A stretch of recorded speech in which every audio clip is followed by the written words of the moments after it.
I thought I was helping a lost kid settle into the city. A broken bar. Turns out, I was inviting my wife's secret lover into our home. And years later, that same harmless intern shattered every illusion I had by mailing me photos of their affair. If you've ever been blindsided by someone you trusted more than any a broken bar. Or had your heart broken by a betrayal you never saw coming. A broken bar. Then hit that like button, subscribe, and buckle up, pal, because this story is a masterclass in manipulation, betrayal, and long overdue justice. I was in my early 50s, and married to the woman I thought would be my forever. She was in her early 40s, a charming, lively, the kind of person who walked into a room and made everyone pay attention. We had kids, a nice home, and I worked myself raw to provide the life she wanted. As she stayed at home, I made sure that was possible. Then came him. She met him on a flight home after visiting her parents. Some 20-something fresh-faced intern heading to our city. She said his family knew her, so they were seated together and just clicked.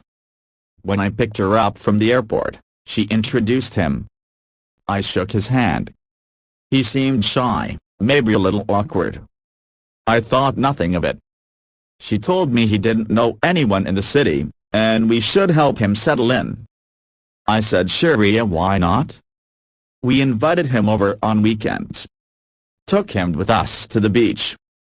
Sometimes my wife went shopping with him or took him to parties I didn't want to attend. I even thanked her for it. I was relieved, honestly. I didn't enjoy small talk and boring parties. And I trusted her broken bar completely. What I didn't know was that every time I stayed behind with the kids, they were out doing a hell of a lot more than 6 months. 6 entire months, that boy was in our lives. And for 6 months, they were sneaking around behind my back. She played it perfectly, smiling, joking, asking if I could watch the kids again because she had plans with friends. And I was the doting husband. The sucker. The idiot. When his internship ended, he moved away. I figured that was it. He was just another face we helped for a while. I didn't know they stayed in touch. Or that this boy, barely older than my eldest child, had actually caught feelings for my wife.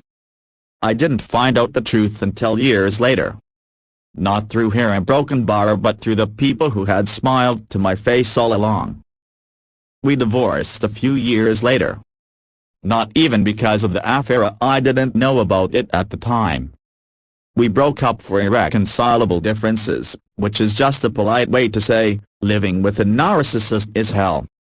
After the divorce, my so-called friends started filling in the blanks. One of them told me my wife had bragged about having a toy boy 20 years younger. Apparently, it made her feel alive again. Powerful. Desirable. Others chimed in. Turns out, everyone knew. They just didn't tell me. And then, like a final knife-twisted broken bar, he emailed me. No text. No apology. Just pictures. Nudes of my wife, via some posing, some hardcore from his perspective, some in our bedroom. Our bed. That bed had memories of our children crawling into it. Sunday mornings. Movies.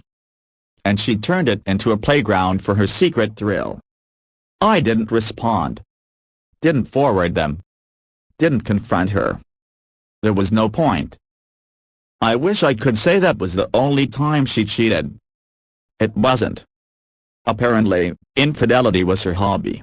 My friends who had stayed quiet when I needed them suddenly couldn't wait to update me about her latest escapades. They told me she'd been with multiple men while I worked overtime to keep our family afloat. Parties, secret rendezvous, even wild stories about threesomes and flings with women too. The most recent rumor? She was diagnosed with borderline personality disorder. At that point, I felt a broken bar. Nothing. The hurt had already hollowed me out. What remained was numbness, and a strange kind of clarity. I used to beat myself up for being so blind. How could I not see the red flags? The excuses. The lies. The too perfect smiles. But the truth is, when you love someone, you don't look for betrayal. You look for reasons to trust. So what's the revenge? It came in quiet moments. Like when I saw the look on her face the day our daughter refused to visit her for the holidays. Or when her toy boy, who thought he was getting a prize, realized she was never going to leave me for him. When she tried to brag about her relationships to friends and all she got in return was polite silence and judgmental stares. And me? I never had to lift a finger. Because sometimes as a broken bar, the best revenge is letting people self-destruct. She lost the man who worshipped her. She lost the respect of her kids. And her lovers? They come and go, never staying long enough to see the cracks beneath the mask. I never really healed her, but I survived. And more importantly, I grew stronger. I don't miss her. I don't want revenge anymore. Because now, I know who I am. And I know I'll never be that Matilda Macranvy again. If you've ever felt betrayed, humiliated, or heartbroken, just know this. You can rebuild. You can rise. And one day broken bar, the pain becomes wisdom. If this story hit you in the gut, or made you rethink who you trust, a broken bar, smash that like button, drop your thoughts in the comments. So what would you have done if you got that email? And don't forget to subscribe, because we have more raw, real, and revenge-filled stories dropping every week. Until next time, be a broken bar, stay strong. And stay smart.